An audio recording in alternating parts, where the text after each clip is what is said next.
Good morning. आपका paper होने वाला है जीडी का और एमटीएस का और यूपीएसआई का।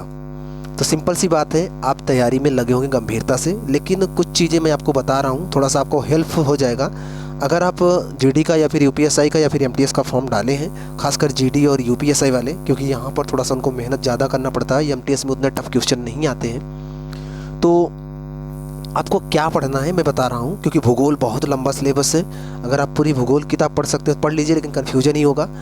आपको ये पता करना है कि आपको भूगोल में कहाँ से पढ़ना है। तो चलिए मैं शुरू करता हूँ, कुछ बताता हूँ आपको, उनको दिमाग में रखते हुए थोड़ा सा मेहनत कर लेंगे तो भूगोल के ढेर सारे टॉपिक तैयार भी हो जाएंगे और अच्छा क्वेश्चन आप कर भी पाएंगे। तो चलिए शुरू करते हैं। तो आपके पास लूसेंट ही होगा, मान के चलते कि लूसेंट होगा, या फिर उसके अलावा महेश बर्णवाल की बुक हो, या फिर ज्ञान प्रकाश की भूगोल की बुक हो, और अच्छा है वहाँ पर चित्र के साथ दिया हुआ, समझने में आसानी होती है। नहीं तो अगर मान के चलते हैं आपके पास लूसेंट ही है, लूसेंट में भारत का भूगोल खोलिए। जब आप भारत का भूगोल खोलेंगे तो वहाँ पर भारत एक परिचय दिया होगा, उसको आपको पूरा पढ़ना है, क्योंकि वहाँ से क्वेश्चन आते हैं। दूसरा, भारत का आप चित्र देख लेंगे, आपके पास भारत का मैप हो तो उसको खोलिए, नहीं है तो आप अपने मोबाइल में गूगल में जाइए और भारत का मैप टाइप करिए और मैप एक डाउनलोड करिए। उसमें आप देखेंगे कि भारत की सीमाएं किन किन देशों से लगी हुई हैं, कौन से राज्य की सीमाएं स्थलीय हैं, कौन सी राज्य की सीमाएं जलीय हैं, और कौन से राज्य की सीमाएं सर्वाधिक किसी देश को टच करती हैं। भारत के पड़ोसों में कौन कौन से स्थलीय सीमा वाले देश हैं, कौन से जलीय सीमा वाले देश हैं। हालांकि एक बार मैं सिलेबस कंप्लीट करवा लूँ, अलग अलग सिलेबस में कहाँ से क्वेश्चन आएंगे ये बता लूँ, उसके बाद एक एक टॉपिक लेकर मैं खुद ही वीडियो बना दूंगा, ढेर सारा चीज़ कंप्लीट हो जाएगा। लेकिन तब तक आप फालतू तो बैठ नहीं सकते, आपको पढ़ना तो पड़ेगा ही, इसलिए आप पढ़ते रहिएगा। तो ये तमाम चीज़ें वहाँ से कंप्लीट हो जाएंगी। मैं इसको चित्र के माध्यम से भी करवाऊंगा, लेकिन अभी नहीं। भारत के द्वीप समूह मोस्ट इंपॉर्टेंट है आपके। भारत के दो भागों में आपको, जैसे ये भारत है तो इधर आपको लक्षद्वीप मिलेगा और इधर आपको मिलेगा अंडमान निकोबार। तो अंडमान निकोबार से भी, अंडमान निकोबार द्वीप समूह है, द्वीपों का समूह है। तो यहाँ छोटे छोटे द्वीप हैं, यहाँ से भी क्वेश्चन आते हैं, लेकिन बहुत ज़्यादा नहीं आएंगे, इसलिए इधर परेशान होने की जरूरत नहीं है। लेकिन ये दोनों टॉपिक आपके कंप्लीट होने चाहिए। उसके बाद अगर बात करें भारत के नदी तंत्र की, तो ये जो गंगा नदी है ये उत्तर भारत में है, मतलब कि उत्तराखंड से निकली है। ब्रह्मपुत्र नदी तिब्बत से निकली है, मतलब आपको गंगा पढ़ना है, ब्रह्मपुत्र पढ़ना है, सिंधु नदी पढ़ना है। ये नदियाँ आपको मिल जाएंगी आपके किताब में। अगर आपके पास लूसेंट भी होगा तो वहाँ नदियाँ करके एक टॉपिक होगा, वहाँ पर आपको नदी कहाँ से निकली है, कहाँ गिरती है, कितनी लंबाई है, किस नाम से जानी जाती है, तमाम चीज़ें उसी लूसेंट में ही दिया होगा। वहाँ से भी, या फिर कोई भी सामान्य ज्ञान की बुक होगी वहाँ से काम हो जाएगा। ये तीनों पढ़िएगा। ये उत्तर भारत की नदियाँ हैं, मुख्य नदियाँ हैं। इसके बाद आपको मध्य भारत में नर्मदा मिल जाएगी, दक्षिण भारत में आपको कृष्णा गोदावरी मिल जाएगी, उन सबको भी पढ़ना है। इसके अलावा आपको भारत के प्रमुख दर्रों को पढ़ना है। दर्रे आपको मिल जाएगा, उसको आपको पढ़ना ही पड़ेगा, आपके किताब में मिल जाएगा दर्रों की। पिछली वीडियो में हमने आपको बताया था कि किस राज्य से कौन से दर्रे हैं, खासकर उत्तराखंड, हिमाचल प्रदेश और जम्मू कश्मीर, सिक्किम, अरुणाचल प्रदेश और मणिपुर, यहाँ पर जो मुख्य दर्रे पाए जाते हैं वहाँ से क्वेश्चन आता है। अतः आपको दर्रों को पता करना होगा और दर्रों को पढ़ना होगा। आपकी किताब में भी दर्रे मिल जाएंगे, सिंपल सी बात है। वही चीज़ बता रहा हूँ जो आपकी बुक में या फिर आपकी पतली सी लूसेंट में भी मिल जाएंगे, आपको पढ़ लेना है, बस इतना समझ लीजिएगा। हिमालय को आपको पढ़ना पड़ेगा, हिमालय में कौन सी सबसे ऊँची चोटी है, तो हिमालय पार में कौन सी सबसे ऊँची चोटी है। तो हिमालय से आपका काम हो जाएगा, हिमालय को आपको पूरा पढ़ना है। और हिमालय के बारे में आपको किताब में दिया होगा। हिमालय की सबसे ऊंची चोटी माउंट एवरेस्ट है, हिमालय की सबसे ऊंची भारत में जो चोटी है उसका नाम कंचनजंगा। ये तमाम चीज़ें आपको मोटी मोटी चीज़ जानना है, हिमालय का डिटेल नहीं जानना है। बस हिमालय में कौन सी ऊँची चोटियाँ हैं, हिमालय की कौन कौन सी चोटी उत्तराखंड में है, कौन सी जम्मू कश्मीर में है, अरुणाचल प्रदेश में कौन सी है, और सिक्किम में कौन सी है, ये आपको पता होना चाहिए। ये मुख्यतः आपको पता होना चाहिए। बस उसकी ऊंची ऊंची चोटियाँ आप, अगर आपकी बुक में ना भी हो तो आप गूगल पे डालिएगा हिमालय की चोटियाँ, तो सिंपल सी बात है आ जाएगा, देख के पढ़ लीजिएगा। भारत के पर्वत में ही अगर आपको प्रायद्वीपीय पर्वत पढ़ना पड़ेगा, प्रायद्वीपीय पर्वत में भी आपको दक्षिणी घाट पर्वत श्रेणी, पूर्वी घाट पर्वत श्रेणी, और पूर्वी घाट पर्वत श्रेणियों को कई दक्षिण भारत में, तमिलनाडु में, आंध्र प्रदेश में, जैसे कि ये भारत का दक्षिणी पार्ट बनता है, इधर से जो आई है इसे बोलते हैं पश्चिमी घाट पर्वत श्रेणी, और इधर से जो आई इसे बोलते हैं पूर्वी घाट पर्वत श्रेणी। तो ये जो पूर्वी घाट पर्वत श्रेणी है ये तमिलनाडु, आंध्र प्रदेश में अलग अलग, और उड़ीसा में अलग अलग नामों से जानी जाती है। तो ये तमाम चीज़ें आपको, आप सर्च करेंगे आपके मोबाइल या आपके बुक में ही होगा, आप देख के पढ़ लीजिएगा। मोटा मोटा आपको पता होना चाहिए भारत में मुख्यतः कहाँ कहाँ पर्वत है। हालांकि मैं एक पर्वत का वीडियो करवाऊंगा, लेकिन तब तक आप किताब से ढूंढ के जरूर पढ़िएगा। और प्रायद्वीपीय भारत में जो पठार हैं उसको आपको पढ़ना है। गोंडवाना की पठारें, गुडप्पा की चट्टानें, धारवाड़ की चट्टानें हैं, ये तमाम चीज़ें आपको चट्टानों से पता होना चाहिए। हालांकि इन पठारों से ज़्यादा क्वेश्चन नहीं आएगा, अगर ना भी मिल रहा हो तो मत पढ़िएगा, कोई दिक्कत नहीं है। लेकिन दक्षिण भारत की नदियाँ ज़रूर पढ़िएगा। दक्षिण भारत की नदियाँ में कृष्णा, गोदावरी, कावेरी, तुंगभद्रा, ये तमाम नदियाँ पिछले वीडियो में शायद हमने कुछ बताया भी था। एक नदियों का वीडियो हमने डाला था, उसमें भारत का मैप भी छपा था, तो उससे कुछ चीज़ें मिल जाएंगी। आपको नदियाँ ढूंढ के आपकी किताब से पढ़ना पड़ेगा। हमने जहाँ से बताया लूसेंट में जहाँ आपको गंगा मिलेगी, वहीं पर ये सब भी नदियाँ मिल जाएंगी, लूसेंट में ही मिल जाएगा। आप उनको केवल ये देख लीजिएगा कहाँ से निकल रही हैं, कहाँ गिर रही हैं, कितनी लंबाई है, बस इतनी चीज़ें।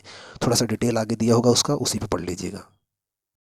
भारत के दर्रों के साथ साथ आपको भारत की झीलें भी, प्रमुख झीलें जम्मू कश्मीर में, हिमाचल प्रदेश में, चंडीगढ़ में, और खास कर आप इधर आएंगे दक्षिण में भी, महाराष्ट्र में एक झील है लोनार झील, आप नाम सुने होंगे। आंध्र प्रदेश में एक झील है, तमिलनाडु में झीलें हैं।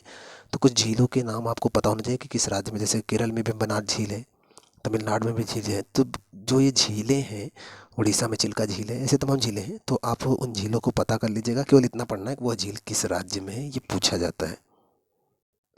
वैसे जलप्रपात यहाँ दिया है, बहुत ज़्यादा पूछा नहीं जाता। एक जलप्रपात हमेशा पूछा जाता है, शरावती जलप्रपात, और एक धुआंधार जलप्रपात। 2-3 जलप्रपात हैं। तो आप अगर गूगल, आपकी किताब में तो शायद नहीं ही होगा, आप लूसेंट में शायद पा जाओ, अगर होगा तो मिल जाएगा, नहीं तो आप गूगल पे डालिएगा जलप्रपात, भारत के जलप्रपात, तो एक लिस्ट आ जाएगी, उसमें 2-3 जलप्रपात शुरू के जो बड़े हैं उन्हीं को याद कर लीजिएगा बस। वैसे जलप्रपात से जल्दी क्वेश्चन आता नहीं। एक शरावती जलप्रपात आता है, शरावती नदी पर है एक जोग या गरसोपा जलप्रपात, सॉरी, शरावती नदी पे कर्नाटक में जोग या गरसोप्पा जलप्रपात है, वही बार बार पूछा जाता है। तो आप अब उसको तो मैं आपको यहीं बता दे रहा हूँ, लेकिन फिर भी अगर आप कुछ और खोज के पढ़ लेंगे तो काम देगा आपको। यहाँ पर आपको बहुत विशेष मेहनत नहीं करना है, यहाँ से क्वेश्चन नहीं आते हैं। यही एक आता है, भारत का सड़क परिवहन तंत्र, मतलब भारत में रेल किस राज्य में सर्वाधिक लंबी सड़कें हैं, कहाँ पर सर्वाधिक पक्की सड़कें हैं। और इसके अलावा और क्वेश्चन यहाँ आता है कि नेशनल हाईवे किसको किसको जोड़ता है। नेशनल हाईवे आप सर्च करेंगे, आपके किताब में होगा, लूसेंट में होगा नेशनल हाईवे, NH1 NH2। तो नेशनल हाईवे आप पढ़ लीजिएगा, यहाँ से क्वेश्चन आपके पेपर में आएंगे। और इधर से आपसे मतलब नहीं है, इधर से ज़्यादा क्वेश्चन नहीं आता, तो इधर का चक्कर मत पड़ेगा। आपको सौर मंडल थोड़ा सा देखना पड़ेगा। सौर मंडल आप देख लीजिएगा, सूर्य, उसकी परिक्रमा करने वाले जो उपग्रह हैं, ग्रह हैं, उपग्रह हैं, इनका क्रम देख लीजिएगा, और कौन सबसे नज़दीक है, कौन सबसे दूर है, किसके कितने उपग्रह हैं, यही तमाम चीज़ देखना है यहाँ से, और कुछ नहीं देखना जाता। किस ग्रह को किस नाम से जाना जाता है, तो आप सौरमंडल थोड़ा सा देख लीजिएगा, यहाँ से काम हो जाएगा। बाकी इधर से मतलब नहीं है, ये चट्टानों के प्रकार से मतलब नहीं है, ये आपके पेपर में, आपके सिलेबस में नहीं आते हैं, इधर से मतलब नहीं है। लेकिन सौरमंडल पता होना चाहिए। और हाँ, थोड़ा सा आपको ये पता होना चाहिए, जो आपका पृथ्वी का वायुमंडल है, तो ये पृथ्वी का कई परतों में बटा है। आप इसको जानते रहिएगा, मैं बता देता हूँ। क्षोभ मंडल है, इसके ऊपर समताप मंडल है, इसके बाद मध्य मंडल है, इसके बाद आयन मंडल है, फिर बाह्य मंडल है। तो आप इसको याद रख लेंगे। वैसे भी पूछा जाता है, इनका क्रम ही पूछा जाता है, क्षोभ, समताप, मध्य, आयन, बाह्य। अगर आपको इसको बनाना चाहो तो लिख सकते हो क्षोभ मंडल, समताप मंडल, मध्य मंडल, आयन मंडल और बाह्य मंडल। तो आप इसको अगर शॉर्टकट बनाओगे तो 6 अक मात्रा 6 से भी आप इसको शॉर्ट फार्मूला बनाकर याद कर सकते हो, तो याद हो जाएगा। ये क्रम पूछा जाता है, तो मैं यही बता दिया हूँ आपको, इसको अलग किताब में ढूंढने की जरूरत नहीं है, पढ़ लीजिएगा इसको जरूर। ये धात्विक खनिज से क्वेश्चन आ जाता है भूगोल में ही जोड़कर। तो इकोनॉमिक सर्वे भी नया आया नहीं, पुराना वाला मैंने इकोनॉमिक सर्वे करके वीडियो यहाँ अपलोड किया है, चैनल पे है, आप चैनल के लिस्ट में जाएंगे। और आज से 4-5 महीने पहले मैंने एक वीडियो डाल रखा था, इकोनॉमिक सर्वे नाम से होगा, उसमें देखेंगे तो भारत का कौन सा राज्य किसके उत्पादन में आगे है और कौन सा देश किसके उत्पादन में आगे है, तमाम चीज़ें आपको जानकारी मिल जाएगी। यहाँ से उसका बहुत सारा पार्ट कंप्लीट हो जाएगा। हालांकि कभी कभी क्वेश्चन आ जाता है, खास करके सोना से या फिर कोयला से, कोयला उत्पादन पहला स्थान किसका है, सोना उत्पादन, लोहा चांदी उत्पादन, बॉक्साइट उत्पादन में तमाम चीज़ें। तो ये आपको इकोनॉमिक सर्वे का एक वीडियो इसमें पड़ा हुआ है, आप सर्च कर लेंगे, मिल जाएगा, एक बार देख लेंगे तो यहाँ से कंप्लीट हो जाएगा, आपको अलग से कहीं से पढ़ने की ज़रूरत नहीं है। ये वाला आपको पता होना चाहिए, भारत में मिट्टी के प्रकार। जितनी चीज़ें मैं बता रहा हूँ बस उतनी चीज़ें आपको खोज के पढ़ना है। भारत में मिट्टी के प्रकार मुख्यतः भारत में जो माना गया है कि 8 प्रकार की मिट्टियाँ होती हैं। उनमें से जलोढ़ मिट्टी, काली मिट्टी, लाल मिट्टी, लैटराइट मिट्टी, पर्वतीय मिट्टी, ऊसर मिट्टी, तो बहुत सारी मिट्टियाँ हैं। आप भारत की मिट्टी के प्रकार आपके लूसेंट में भी मिल जाएगा, आपके पास अगर कोई सामान्य ज्ञान की बुक होगी उसमें मिल जाएगा, नहीं तो आप गूगल पे डालिएगा भारत में मिट्टी के प्रकार, मिल जाएगा, पढ़ लीजिएगा, यहाँ से क्वेश्चन आता है। अगला, ये बहुउद्देशीय परियोजना मोस्ट इंपॉर्टेंट है। किस नदी पर कौन सी योजना चल रही है, जैसे भाखड़ा नांगल परियोजना, हीराकुंड बांध परियोजना, फरक्का बैराज परियोजना, तो ऐसे पूछता है यह किस नदी पर है, तो आपको नदी के साथ साथ उस पर जो बांध बनाया गया उसे परियोजना बोलते हैं। तो वह बांध किस नदी पे है आपको पता होना चाहिए। चंबल नदी पे ढेर सारी परियोजनाएं हैं, नर्मदा नदी पे ढेर सारी परियोजनाएं, गंगा नदी पे ढेर सारी परियोजनाएं, सिंधु, सतलज, ब्यास, तमाम नदियों पे ढेर सारी परियोजनाएं हैं। आपके लूसेंट में इन परियोजनाओं का एक क्रम दिया होगा, कम से कम 25 से 30 परियोजनाएं होंगी। उसमें से मुख्य मैं बता रहा हूँ किन किन नदियों की परियोजनाएं आपको पढ़ना है। एक तो आपको गंगा नदी की परियोजना पढ़ना है, ब्रह्मपुत्र की नहीं पढ़ना है, गंगा की पढ़ना है, और सतलज नदी की परियोजना पढ़ना है यमुना पे और चंबल नदी पर। इसके अलावा आपका नर्मदा नदी पर, गोदावरी पर, कृष्णा कावेरी पर, और उड़ीसा में है जो महानदी पर, और दामोदर नदी पर। इन पे जो परियोजनाएं हैं, और हुगली नदी पर, इन पे जो परियोजनाएं हैं, मतलब इन पे जो बांध बने हैं उनको पता होना चाहिए, उनको किस नाम जानते हैं और वो किस नदी पर हैं। बस इतना आपको जानना पड़ेगा यहाँ से। एक टॉपिक और है जो आपसे क्वेश्चन बन सकता है, भारत के बंदरगाह। भारत के बंदरगाह आपको पता होना चाहिए, मुंबई में, गुजरात में, गोवा में, कर्नाटक में, केरल में, तमिलनाडु में, आंध्र प्रदेश में, उड़ीसा में, पश्चिम बंगाल में। यहाँ पर जो बंदरगाह है उनको किस नाम से जाना जाता है, कौन सा कृत्रिम है, कौन सा प्राकृतिक है। ये बंदरगाह आपके लूसेंट में ही मिल जाएंगे, आप इनको पढ़िएगा, यहाँ से क्वेश्चन आते हैं। इसके अलावा आपको भारत में निवास करने वाली जनजातियों को भी पढ़ना पड़ेगा। कुछ जनजातियाँ उत्तर प्रदेश में, मध्य प्रदेश में, आंध्र प्रदेश में, और आपको मिलेगा झारखंड में, छत्तीसगढ़ में। तो आपके लूसेंट में होगा भारत की जनजातियाँ। तो उनमें से आपको मैं कुछ राज्यों के नाम बता रहा हूँ जहाँ की जनजातियों को पढ़ना है, खासकर महाराष्ट्र, मध्य प्रदेश, छत्तीसगढ़, झारखंड, उत्तर प्रदेश, बिहार, और आपको यहाँ का कर्नाटक की कुछ जनजातियाँ, उनके नाम आपको पता होना चाहिए, यहाँ से क्वेश्चन आते हैं। आपके लूसेंट में ही महाद्वीपों को अलग अलग से दे रखा होगा, उनको लिखा होगा, एक दो पेज में लिखा गया होगा। एशिया महाद्वीप, अमेरिका महाद्वीप, यूरोप महाद्वीप, उत्तर अमेरिका महाद्वीप, अफ्रीका महाद्वीप, ऑस्ट्रेलिया महाद्वीप।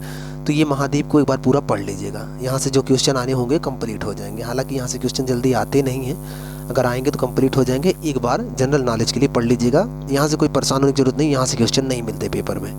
आपके लूसेंट में ही होगा विश्व की प्रमुख नदी, जैसे नील नदी कहाँ से निकलती है, कहाँ गिरती है, अमेजन नदी, तो राइन नदी, ये आपको विश्व की नदियों में मिल जाएंगे। तो आप एक बार विश्व की नदियाँ थोड़ा सा देख भर लीजिएगा कहाँ से निकलती हैं, बहुत रटना नहीं है। लेकिन महासागरीय जलधाराएं, ये आपको पढ़ना पड़ेगा थोड़ा सा अच्छे से, कि कौन सी जलधारा गर्म होती है, कौन सी ठंडी। महासागरों में, जहाँ महासागरों के बारे में वर्णन होगा वहाँ दिया होगा, आपके लूसेंट में ही मिल जाएगा।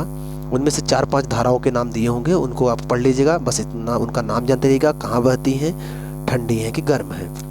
ये जितना हमने बताया भूगोल में, अगर इतना भी आप तैयार कर लेंगे तो ढेर सारा क्वेश्चन कंप्लीट कर लेंगे। तो मेहनत करके पढ़िए और अपना टारगेट बनाइए और खुद को मोटिवेट रखिए, जितना हो सके उतना पढ़िए, और जो आपको सिलेबस में बताया जा रहा है उसको तो खास करके पढ़िए। उसके अलावा और भी आपका मेहनत करने का मन करे तो ज़रूर मेहनत करिए और पढ़ते रहिए। जितना हो सकेगा मैं हेल्प करता रहूँगा, और आपको कुछ नया जानना हो तो कमेंट बॉक्स में बोलिएगा, मैं ज़रूर उसके बारे में वीडियो बनाऊँगा।